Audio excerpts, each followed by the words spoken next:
Hey kids, JD here. If you watched the video from last week, you'll remember that I said that the spices used were basically the same thing as the Uppukari that I made.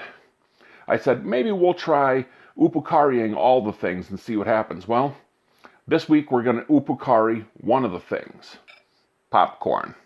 Before we get started, go ahead, hit the subscribe button. It means a lot. Now the Uppukari spice mix is really simple.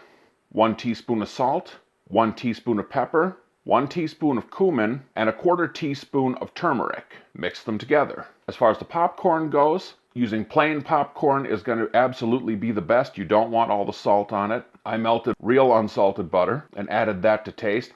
Add as much or as little as you like. I used 2 teaspoons of the Uppukari mix, but you can use however much you like. All right, let's see what happens. Okay, I don't know if you can see this or not, but that is most definitively popcorn. I'm going to use a spoon so that way I don't muddy the camera as I'm touching it. But let's see how it goes. So this is popcorn with Uppukari mix. That's good enough. I'm going to have to get another bite right now. Okay, that is delicious. That's really good. Obviously there's a lot of butter there, which helps too, but you definitely get the salt, get the pepper, get the cumin, a little bit of turmeric in there.